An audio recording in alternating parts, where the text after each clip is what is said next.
I opened the door and the girl was just riding him on top of him. And he went, Chessie, you're meant to be in the Himalayas. And then I was like, and you're not meant to be underneath her. 10 years ago, that was all I really thought about. It was consuming. I'd throw away that apple, like just with the bite, I'd throw it away. I'd like mash it into the bin so that in my head I was like, it's dirty, can't eat the rest of it. And I wouldn't eat until the next morning. So I've not heard anyone say that they have done that before, apart from Khloe Kardashian. How long had this been like going on for, and how close were you to actually walking away? I'd never thought of the word divorce. I was like, I don't think this is gonna work. How do you break up with a friend? I've been through quite a few friendship breakups. Wow. Yeah. Should we talk about it? Yeah, let's talk. I know. You must be guzzling it down. I drink coffee like it's water. So you whacked an extra shot in mine. I don't want to be like shaking throughout the entire. How are you? Yeah, especially when we're painting. Tell me about your career. I thought we would do something a little bit different today. I do love painting. You too, and you love being painted, which is obviously yes, I do. You do recently. Tell me about that really quickly. I was Nudie Rudy, and I did the original show, which was. So this is just for anyone doesn't know, Sophie T's art show, who I'm a massive fan of Sophie T. Mm-hmm. So it just so happened that Chessie was walking for her. It was exposing. We just had tiny little tooth floss pants on, like G-string. Oh yeah, you saw it. And it didn't faze me apparently. And it was amazing. We were like, the whole concept is your body is art, and send nudes live. So obviously I send you nudes, but everyone saw them. Yeah, so our WhatsApp chat was leaked. Yeah. On stage. Quite literally. I don't send nudes. Is that anyway. what we're doing today? So I can whip this off. We are not. I think I'll leave painting someone naked to Sophie. 2 canvases, into 4 segments each. So there will be, thank you for blank canvas. There will be 4 different things I'm going to ask you to paint throughout the episode. I love that. You're going to be painting it from your viewpoint. Nice. And I'm going to be painting it about you from an external point of view. Can't wait to see that. Which I thought was quite fitting, given you put everything that you do pretty much, well, what it seems like on social media. So everyone that's out there has this amazing view of what they actually think your life's about, who you are. But actually, hearing it from you and seeing what you think yourself is going to be pretty interesting. I cannot wait to put my GCSE art to the test. Like, lockdown, take my numbers. Yeah, literally. Take my numbers. When you say amazing point of view, some point of views aren't amazing, so no. We'll come to that. Yeah, we'll come to that. We'll get into it. But starting us off, you drawing an image of how you see yourself, and I'm going to draw an image of how I see you. Well, I'm nearly 6 foot, so this canvas is going to do just my foot. You will never hear me so quietly. Matt, during lockdown, was like, I need you to paint more because you've actually silent for more than 2 seconds. How did you open this in the first? Oh, you know how to do this. You turn over the lid and then you pierce it. And I can just imagine this is what you're like with Ray. Yeah. Can you tell me what you're actually drawing? When I said draw whatever comes to mind when you, like how you see yourself, what do you think and what are you aiming to draw here? So I see myself as like a spectrum of colours, so I can offer different things when I'm in different situations and with different people. Yeah. So if like someone wants to just sit and chill and chat and like for me to listen to what they're going through, or if they need help or whatever, I feel like I'm that. I can do that. But then if you want me to like be high energy and like throw myself around, upside down twerking, I feel like I can also happily upside down twerk for you within seconds. Like, yeah. So I've just done loads and loads of colours. The amount of people that would have come to this canvas and started drawing aspects of how they look. Oh no. Instead of what you've described to me, which is more of like a personality, what's like within you, is like completely different. And I think, had I asked you to do this 10 years ago, what you put on paper, on a canvas right now would have been really, really different. You're so right. And you've only known me for 6 months and you already know me so well. I just looked at yours for the first time. I'm so sorry. Thoughts? I love it, but what are you doing? What's happening there? I'm thunder. Okay, I'm lightning. no, right. So I'm very, very frightened. The fact that you can tell that was lightning, I don't care what you think of it now, because I was going for lightning, and then I thought, Harry Potter? I don't know. God, yeah. I thought Sleepy? I'm not sure. Sleepy? I'm not sure, but I have... Yeah, tell me about yours. Yeah, now I'm talking about me. So mine... Okay, hold on, let me just add like a little extra... it's not ready yet. She just added rain. No. Okay, but just hold on. When people look at you initially, the thing that overpowers them is your brightness. And then have lightning. When you walk into a room, you are like the centre of what's going on. Then we have a cloud, because although you put out this incredible persona all the time, things aren't always as simple as they seem. And actually, what I'm about to draw is a flower, because you are now that flower, but you've had a lot of rain, and there's still rain, but it helps you grow as a person. I love that. That's how people would see you. Oh, that was amazing. And I'm going to climb out your arse now. Get out of there, honey. It's a bit tight in there. That is so kind of you, and I really love, like, I'm not gonna lie, I originally saw a thunder and lightning and thought, am I? Is she one of my trolls? Yeah. Does she really like me? The thing that I thought that maybe 10 years ago, if I put this canvas in front of you and asked you the same question, that you would have drawn, and I think that would have been around your body and how you look rather than what's inside. Yeah, definitely. I think like that was kind of 10 years ago, that was all I really thought about. It was consuming. And I think a lot of girls go through it. And now obviously as a mum, I really want to make sure that Aurelia never has to go through kind of what I did. I was always so sporty when I was young. Not sporty, that's the complete wrong way to describe me. Definitely not sporty. I was very activity driven. I mean, I did horse riding, I did swimming, I basically just did every activity because I said yes to it. Like I did every musical instrument. I just tried everything. Yeah. I did lots of like PEs, obviously. But you just said like you were doing all of those activities just because you wanted to. But where was the moment where you actually turned from doing those activities because it's something that you enjoyed and that you wanted to it being something that you did because it impacted your body and how you look? I'd probably say about 15, 16. I started exercising to look as small as I possibly could. Yeah, just to be as tiny as all my other friends. I remember someone said, oh, if you eat a garlic clove in the morning, because I was struggling really bad with acne as well, it will clear your acne and then it will like speed up your metabolism.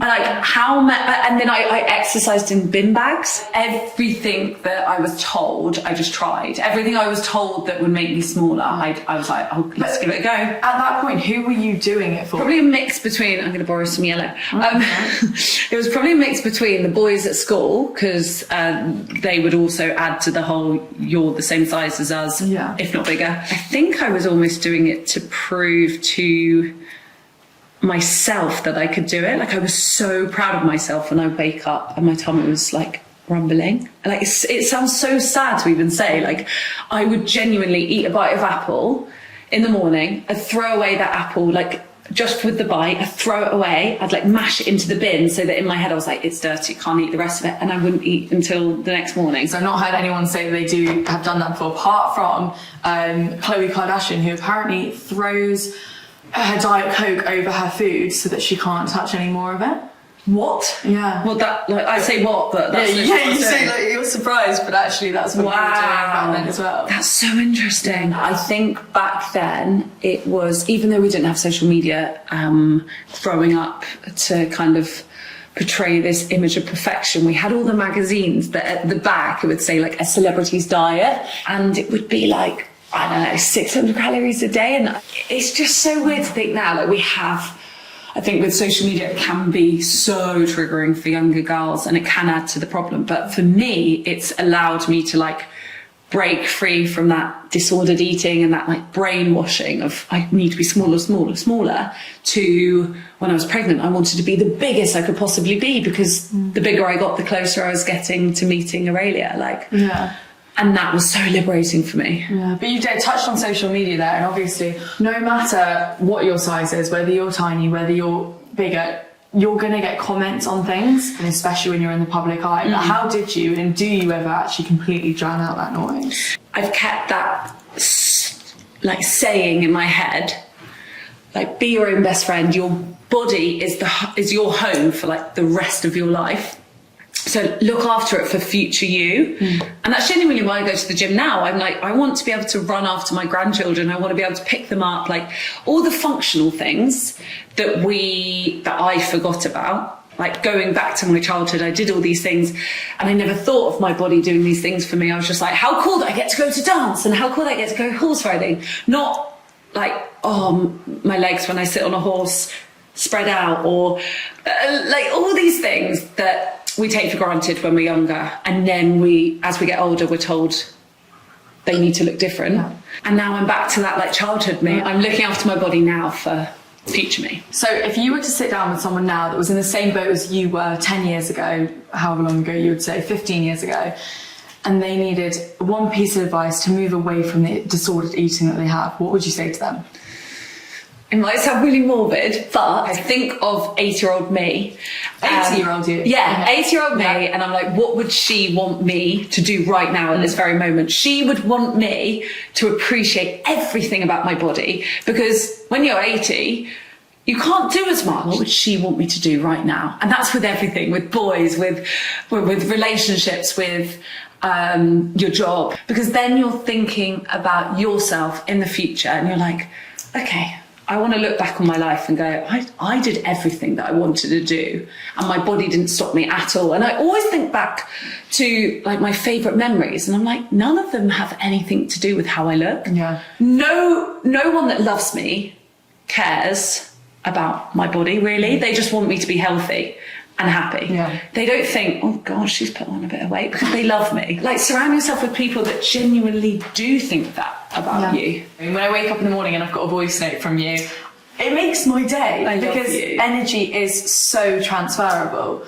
But is that always how you feel? No, not at all. Oh my God, no. I'd say like 90% of the time I'm really like on a steady path of happiness. Like, I don't really dip in moods. I just dip in energy depending on where I am, who I'm with. Honestly, put me in front of a series at night and I will be like quiet. I won't be like asking Matt questions about it. That's my like time to Matt sits you in front of the TV. Yeah, genuinely, it's like, right, Chess, let's put Peppa Pig on. Yeah, with Ray. I feel like I'm just generally a very like honest person with myself. Like, if I'm feeling shit and someone says, how are you feeling? I'm like, I really don't feel great, actually. Yeah. I hate small talk, so like I will tell you exactly how it is. I hate that. I'm good, thank you. How are you? Yeah. Like, you know, I'm the same boat. Yeah, I know. I used to bottle things up so much and then wait for this big emotional extravaganza and like be like, well, I wish I just felt that feeling before and just cried. Anger and sadness and all the like emotions that you think of as negative, they're not negative. They make you appreciate the happy days and as much as people have been through a lot, I feel like I've been with my heart condition, with I'm deaf in one ear, like all these things that on the outside you would never realise because it's invisible. Yeah.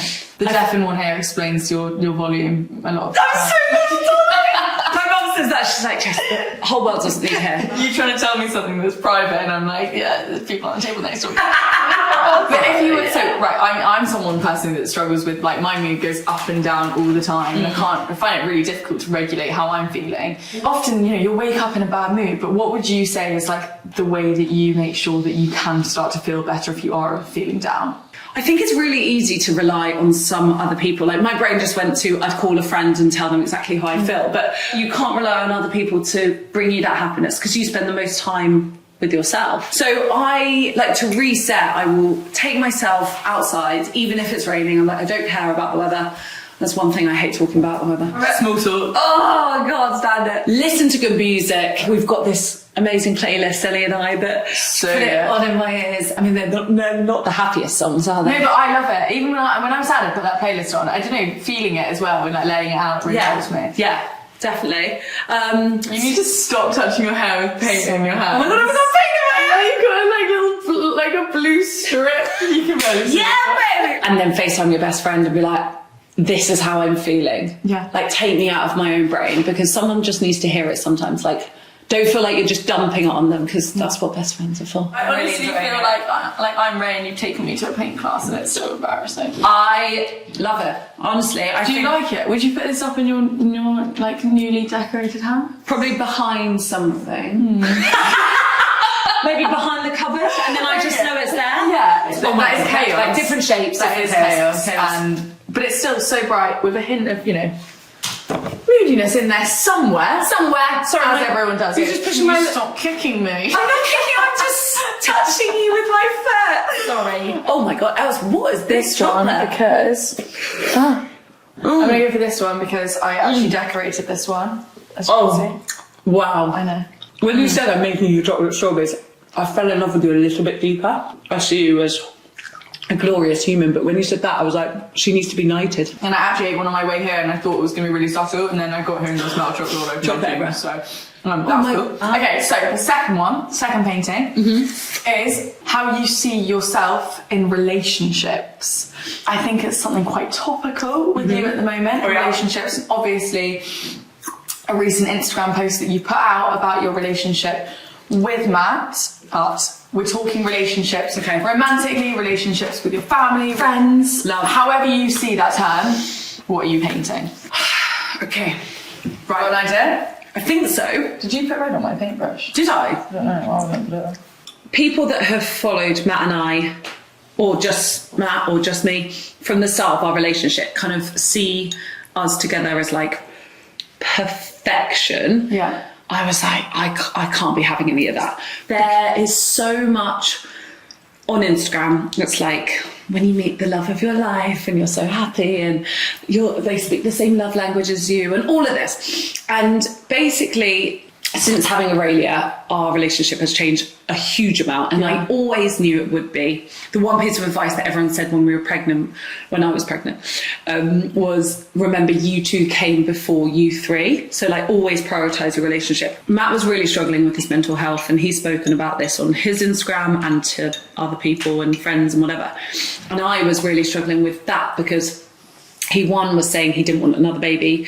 Two, he found our first child and the experience really difficult, and he basically said to me, what's it like living with me? And I was like, at the moment it feels like I'm living with a housemate, without any connection, without any love and affection. Like, it's literally like living with a housemate. And I'm sorry, but I'm 30, you're 35, I don't want to be feeling like this. We've been married for not even 2 years, and I'm not gonna lie, but I don't really want to be in this relationship. If we hadn't obviously spoken about it before and I didn't really know what the situation was, just being an external point of view, it does seem like something that came like out of nowhere. And I know lots of your like followers have been saying, where's Matt and all of this, but how long had this been like going on for, and how close were you to actually walking away? It was like 8 months like of it building up. Yeah. Matt would say a very different answer. He'd say from the moment I told him I was pregnant.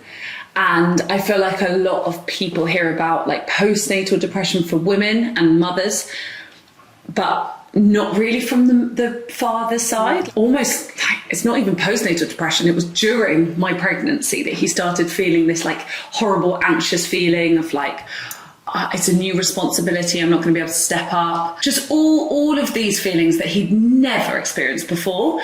I was struggling physically because I was in hospital most of the time on a drip because I was being sick 25 times a day. That was glorious. And then I just feel like there was a point where I was like, this just doesn't feel like a relationship. Like, it doesn't feel like we're parenting together. It's very much like tap in, tap out, pass the baton. I'd never thought of the word divorce. I'd never even thought of like us being apart.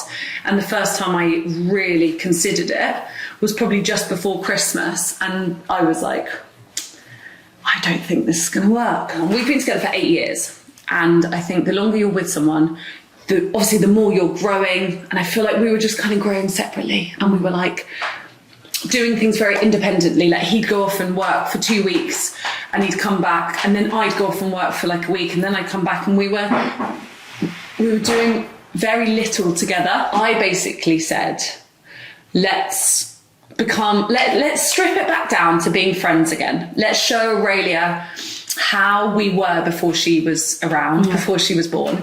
And let's like go back to that friendship, like that foundation of our relationship, which fundamentally was a friendship and best friendship, and that respect for each other and actually supporting each other and getting more involved with each other's lives again. It's a really weird thing because all of my friends who are in marriages or relationships, long-term relationships, I'd say out of all of them, 50% called me and said, like, don't tell my partner, like, I'm not going to say any names, but that this is exactly how I've been feeling. And thank you so much for talking about it, because none of my friends are. People in the public eye, they do put out this, relationships are amazing, so easy, and you romanticize a relationship. I don't think people realise that they're not always amazing. I think the fact that you guys are working through it and that you've been so open about it with each other now will really, really help going forward.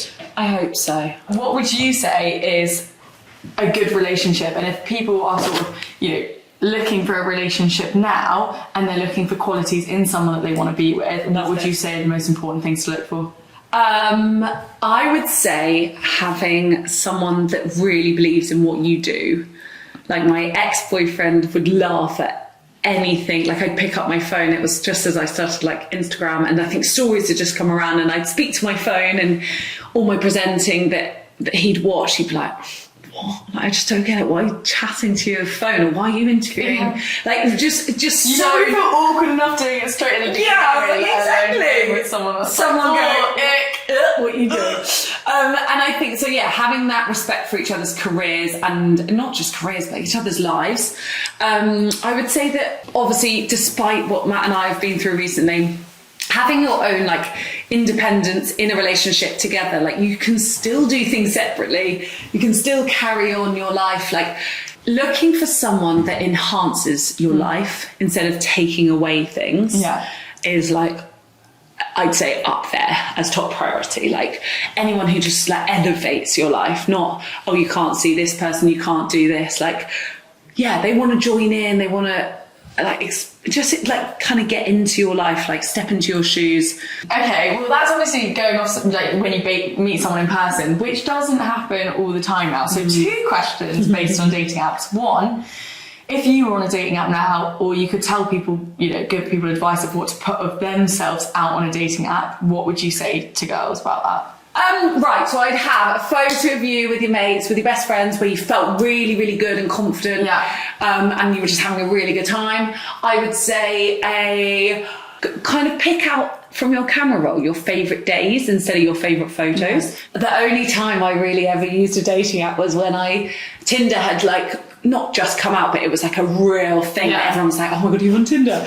And this was about 10 years ago. I set myself a challenge to go out with one guy every night for a week. What? It was so exhausting, but it was a lot of fun. Did you drink on all of those nights as well? I think so. Wow, yeah. And I ended up going out with the 6th guy for 2 years. What? What happened to the 7th guy? Did you still see him? I still saw him, because I was like, by the way, just so you know, I'm on like I told all the guys, I was like, I'm on a date a night for a week, and they were like, come on, girl, come on, where'd you rank me? Yeah. No, I went on a date with this guy one time, and I had a date the next night. They were the only 2 Hinge dates I've ever been on, and I did them 2 nights back to back. And the guy on the first night went, I really don't want you to go on a date tomorrow night. And I thought, oh God, red flag. Yeah, absolutely not. Yeah. How old were I? Yeah, I was like 20. I was like, this is so much fun. What was your favourite day out? What did we even do? Honestly, my memory is so... Like, I remember things that you would tell me. Like, I remember probably your whole life. Yeah. Everything you've ever told me. Yeah, a bit scary. Of my life. Yeah. Shit. And maybe my brain's at such full capacity that it wiped the hard drive of like 10 years ago. Maybe, yeah. Because I'm so present. Yeah, they've not been backed up to iCloud. No, and I'm so glad they haven't, because I'd probably die replaying them in my head. Something that no one really talks about often is their friend relationships and normalising as well, like breakups in friend relationships. On Instagram, I did post about how friends come for seasons, and as you get older, you realise that they served that season and you didn't have to be best friends with them for the rest of your life. Friendships can be so incredible and like so intense for maybe a few months, and that person is I believe, with you for the time they need to be. Not that I'm like, right, next, like I have my core I'm thinking, friendship God, group. when am I going? Well, your expiry date in the bin. Like I have my core group of friends, and I've really you're like my newest friend. Most of my friendships started around like 2015, 2016. I don't know why. That's quite like a core year for me and my friends. I always say, like, I see my friendship circle as my makeup bag. So you have like your foundation, your bronzer, your mascara, and they all are there for different reasons. They do different things. Like mascara makes your eyelashes longer. Did you use it? As if I've never used makeup.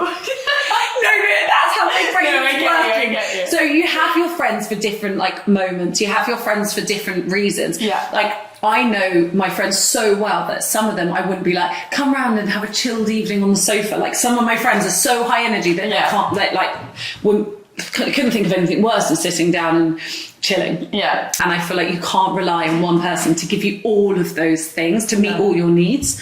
I don't ever judge people for who they are. I judge them on how they make me feel. And if I can be my complete self with someone, I'm like, yeah, I love you. You can be my friend. If you decide that actually someone's not someone that you want in your life anymore, how do you break up with a friend? Yeah, it's really hard, isn't it?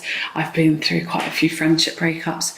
Hopefully they won't watch it, but I have got a tattoo that I got on my arm that was from a really strong friendship, which we're not friends anymore, but it was a real process of breaking up. And I think happened?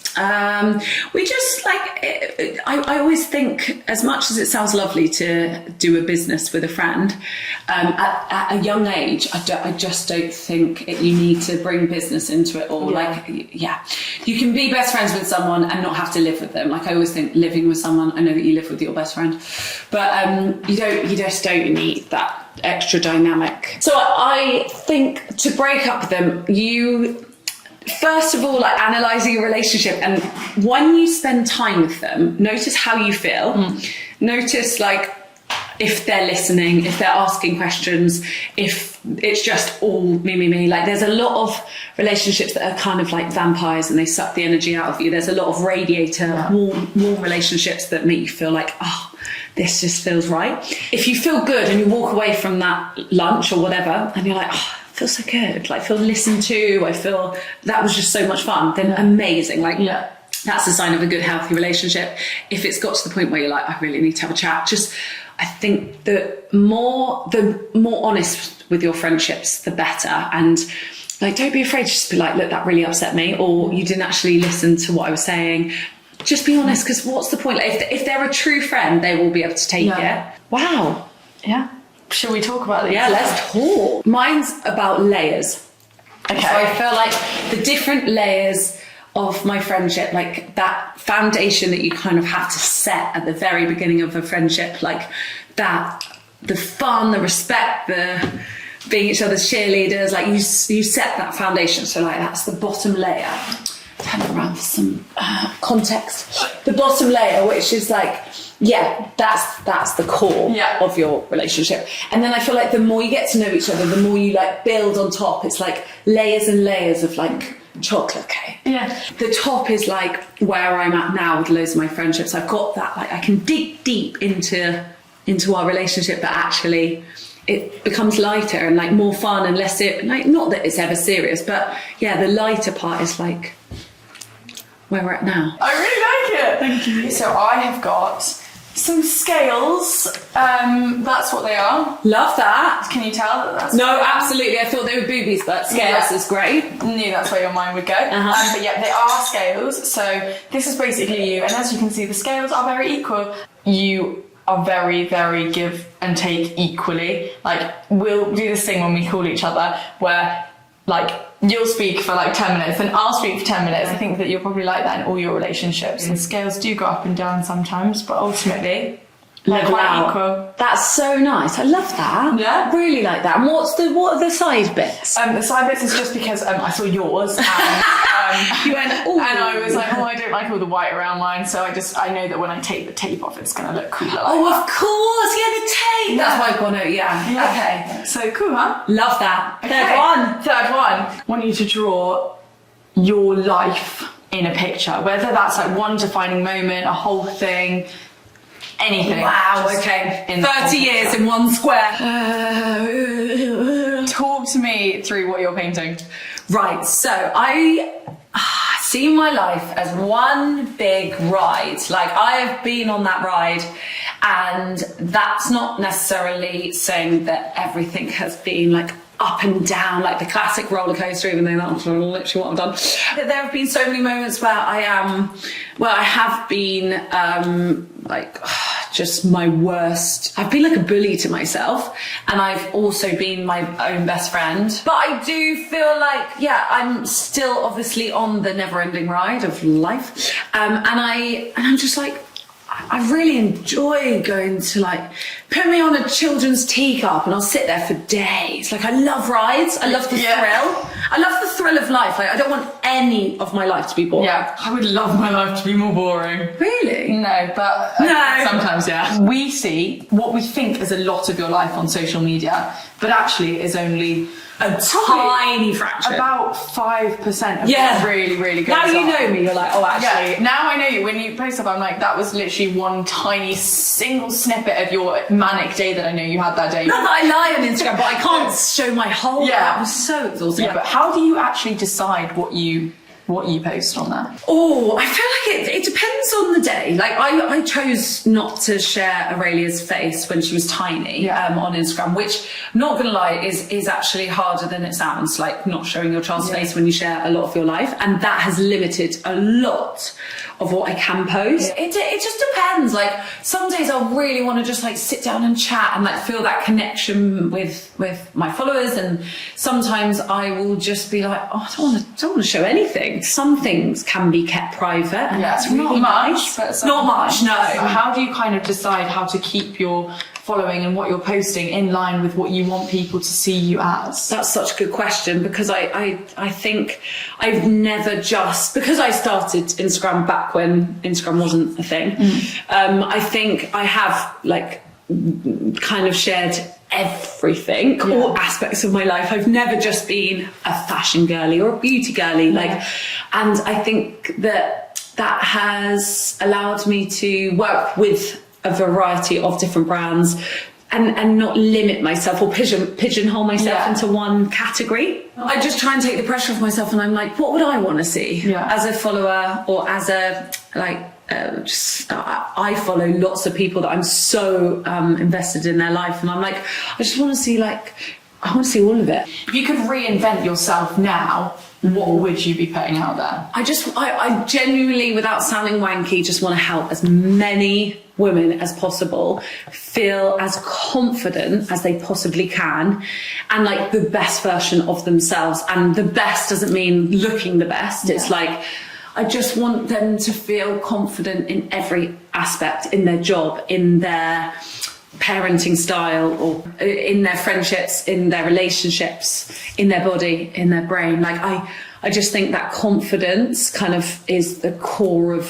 happiness, because once you hold yourself and you're like, no, I feel good in myself, and you're not questioning yourself or what you're saying or how anyone's judging you. Like, there are some situations where I can feel myself like, what am I saying to that person? Like, do they think? And like that inner monologue, I think, is within all of us, obviously.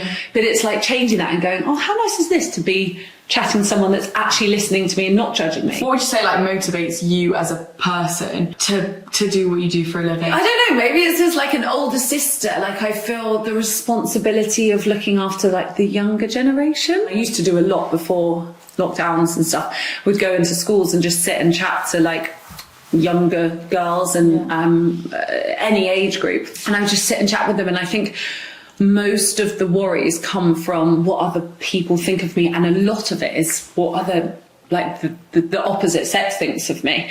And I think I wasted so much time worrying about what boys thought of me. I look back now, I'm like, what was I thinking? Like, none of them are important in my life now. You've done a lot, probably because, as you said, like, there isn't one thing that you do, so it means that you get to experience lots of different brand events or different work opportunities. What's the best thing that you've experienced through work and through what you do for a living? Or do you know what? Probably because I've just come off the back of it, but I interviewed the women's rugby teams for the Women's Six Nations, and I can't even explain it. Like, they're powerhouses. Like, they're the sort of girls that I kind of want Aurelia to see and go, I can do anything. Like, they're in a sport that is predominantly known as a male sport, but yet they're there, like, at the forefront of it, literally on the front line, playing for their nations. Yeah. I remember when that came through, I was with you. So oh my god, like, this is the best gig I've got. Like, it was so good.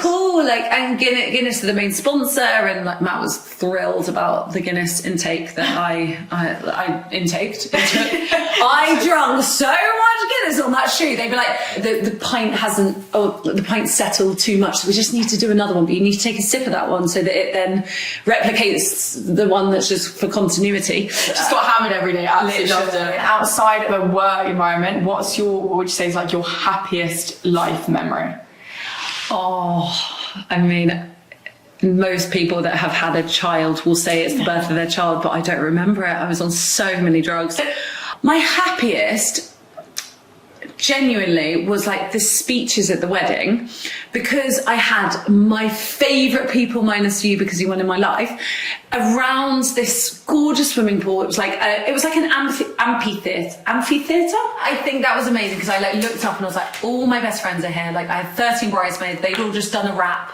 They surprised me. They surprised me. This is the story all about how a king cut a... How bad that I don't remember it. A king became a cutter after their vows, and I'd like, anyway, they all took turns doing da, da, da, da. It was unbelievable. It was iconic. My golden girls, I love you. All of my family, and just looking at them, be like, how cool is this? That they're all done this for me. I didn't think that. What? I would 100% think that. I can't wait. My wedding day will be the best day of my life. A lot of people would say the birth of their child, and you went through so many issues when you were like having the pregnancy, and then obviously you said like actually giving birth like wasn't that plain sailing. But has that, and what's going on with Matt, where does that leave you in terms of wanting another baby? I would absolutely love one, and I know, as someone that has two siblings that I consider my best friends, that it is the most invaluable gift you can give to your first child. My parents literally gave me my best friends. For Aurelia to have that relationship would be amazing. However, there is a lot of me a big part of me that is still questioning, like, would it be good enough? Would our relationship be strong enough to go through it again? Yeah. As much as Matt said he is ready to go again, I'm like, it had such a huge impact on your mental health that you don't know what's going to happen again. It scares me that I'd spend potentially 9 months in hospital again and not see Aurelia that much, and I find that. But then part of me is like, as much as, yes, my pregnancy wasn't great and I was sick a lot, I don't ever look back and go, God, I wish I had a better pregnancy, because I'm like, I got Aurelia out of it. And in the grand scheme of my entire life, it was 9 months. It was tiny, tiny little fraction. Like, I can do that again to give her a sibling. My dad always said, don't ever tell any of your future boyfriends this. I think I was about 14 when I told him I wanted 6 children. And then it went up to 9, and then it came down to about 5. And now it's like, if we're able to, I would love 3, just because it's such a lovely dynamic. I want 3 as well. Plus like 5. So plus 5, so 8, cute. Yeah. We've been doing a lot of reflecting. So the last one is going to be your dream future. Oh, me and you living on an island together. I know, just draw Bali. But I just wrote one of my pictures. It's okay. Yeah, I'll fix it in post. One moment in your past that you think defined you specifically. The moment where I was told, basically I had a cyst on my vocal cords. I used to lose my voice for like weeks on end, and I wouldn't be able to talk, and I had this like husky, and everyone's like, oh, Chessie's lost her voice. I'd be like writing things on paper. Anyway, ended up having 2 operations to take away this cyst that they found, and I wanted to go to musical theatre school. Like, all I ever wanted was to dance and sing and act and be on stage. Being told I couldn't go to drama school after endless auditions, like constantly trying to get into places, and my whole like personality was just being a performer and being on stage and whatever. And then, I was told that I couldn't. And that was like a week before I was meant to start. I feel like every gap year starts with, I went to the Himalayas, or I went to backpacking in Thailand. Found myself. Literally, I went to the Himalayas with, which sounds ridiculous, but an Indian doctor called Dr. Ali, who was the royal family's doctor. Wow. You are a king. I am a king. He used to say to me, you're too happy to be in the industry that you want to be in, because it will just ruin you. Whilst I was there, actually, my boyfriend at the time didn't realise he was cheating on me. And I came back after not seeing him for, good for him. Really respectful. And we hadn't seen each other for, I think, like 5-6 weeks, and he'd just gone to uni. He had just started uni. Yeah. And I walked in on, so his housemate, or his dorm, what's it called, like roommate? Or roommate. Yeah, housemate. He was organising with me to surprise him, and the surprise was on my side. I opened the door, and the girl was just riding him on top of him, and he went, "What?" He literally looked at me, and he was like, "Chessie, you're meant to be in the Himalayas," and then I was like, "And you're not meant to be underneath her." I literally went up to the girl. It was like this whole like new confidence unleashed. I went up to the girl and I put my hand up to shake her hand. I've never shook a girl's hand in my life. And I went, "Hi, I'm Joe's ex-girlfriend." Ex-girlfriend. And then, oh my God, How did you think of that in that moment? I'm shocked. Like, I was shocked. He convinced me. He told me it was all part of. They were practicing for this. For your return. Literally, yeah. He didn't want to be out of practice. No, exactly. Yeah. Thanks so much for that. For he was like, we're practicing for this show tonight, and I was like, what, Magic Mike? And then he was like, no, for a show for Mr. and Mrs. And then it was like the name of the uni halls, and I was like, well, I don't think I'm going to win with that performance. And then I literally just sat down on the bed, and I was like, so how did you two meet? And she got off, and she was like, oh, we met at uni. And I was like, well, obviously. I know we're laughing about it now. But surely that must have been. Well, it wasn't nice. It hit hard at the time. Like, how did that affect how you saw yourself and relationships? Yeah, it was hot. It wasn't nice. I don't know if he thought he was doing anything wrong. What? But how? I don't know. You were on a break? No, we were not on a break. We were on a break. We were on a break. No, we weren't on a break. Even from a young age, I was like, well, if you're going to cheat on me, then you're not the one for me. I don't really care. Like, I cared, but I was like, well, you've just shown me that you're not right for me. I remember, I just can't believe how you reacted in that moment. I know. That is actual goals. Honestly, I couldn't believe it. I wish people see this, and if that ever happens to them, they know exactly what to do. It's so hard to know what to do in that moment, and I didn't even know, like, I'd never been in that situation before. I didn't plan on like sitting down and being like, so how are you two? Like, what's going on here? I still speak to his mum now and again. Do you really? Yeah, because I'm like, and she was like, he has made the worst mistake. Did he complain to his mum? I told her. You told her? Yeah, because I was really close with her. I was like, I walked in on Joe on top of the other girl. Genuinely. No. Yeah. And she was like, she was absolutely fuming with him. I'm still so shocked about that. Okay, so biggest challenge you've overcome, what is it? I would say that my mini stroke and losing my hearing was the biggest thing, because I was very... it was before I met Matt. It was when I was 23 and I was in a boxing class, my second boxing class of the day, and it was only 9 o'clock.